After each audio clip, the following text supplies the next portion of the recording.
Wikipedia, another joke. Who would trust it? That's why we need the World Book and the Encyclopedia Britannica. Oops, my bad. Even I, who constantly complains about government controls, could not imagine what would be created outside them.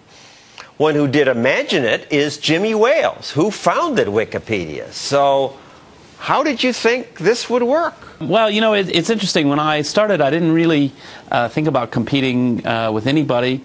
Had a neat idea and a bunch of friends, and we just started typing, really, and tried to figure it out as we went along, and had some failures and then later some successes along the way. You started first something called Newpedia, but that didn't work well. The concept behind Newpedia was that if we were going to have an internet encyclopedia, it needed to be even more academic than a traditional encyclopedia. So we had a 7-stage review process. I hired a PhD in philosophy to organize it. It was very intimidating for people to get involved, and it was a complete failure. We had stumbled across the concept of Wiki, a website anyone can edit. We started using the Wiki software, and we got more done in 2 weeks than we had done in almost 2 years. It was amazing. And then it built. All of a sudden, all these people are editing and adding things themselves, and the usage rate kept rising. And today we have nearly 500 million people using the website every month. It's incredible. So just over 10 years, from nothing to 500 million people, one of the biggest websites in the world.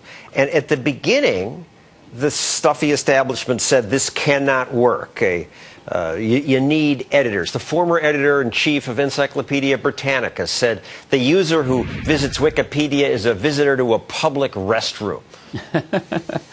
Well, it's a clean public restroom, and I think that's something that's underappreciated in society. It's clean because reputation makes it clean. I mean, the premise is that you need to have paid editors. Encyclopedia Britannica pays 100 people to check the accuracy of articles. Yeah, well, what we do, we've got a huge community of people who are very enthusiastic, very eager to get things right. Do you pay those people? No, it's a volunteer community. It's a charitable project. We're organized as a charity, so we exist from donations from the general public, and all of the work that you see on the website, all of the writing is done by the volunteer community. Then how can you know who's good and who's stupid? Well, you know, the thing is, one thing I always try to remind people is that we don't consider Wikipedia to be some kind of, wide open forum where you can come and say and do anything. If you come in and start writing nonsense, people will very quickly challenge you on it and say, hey, what are you doing? Do you have a source for that? Can you prove what you're saying? And then we have some of the best, most interesting discussions, I think, that you can find anywhere on the internet on the discussion page as the community tries to work through what's the best way to present something, what's actually true here. Which sources should we rely on the most? And it's a fascinating process. And it's pretty accurate. My site on Wikipedia only has one mistake, and the journal Nature compared the accuracy of scientific articles in Wikipedia versus Encyclopedia Britannica.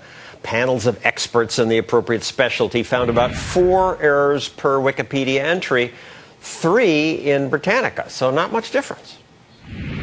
Not much difference, and that was several years ago. We hope we fixed all those errors by now. For me, one of the most amusing parts of that whole episode was when this study was being done and being carried out. As soon as it was published, some people in the community came to me and they said, Jimmy, can you get from the author the list of the errors, because we want to fix them.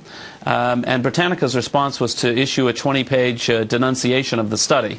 And I thought, well, that's sort of the spirit of the times, that Britannica can't fix theirs. They already printed it and shipped it out. We're here. We just want to make it better. If it's wrong, let us know. We're happy to fix it. And Britannica, to buy the books, would have cost more than $1,000. And even to buy the CD costs $40. You're free. I mean, it's an astonishing thing that we're still not fully all the way to realizing the dream of a free encyclopedia for every single person on the planet, but we're getting closer all the time. Thank you, Jimmy Wales, for seeing what I could not. Thank you.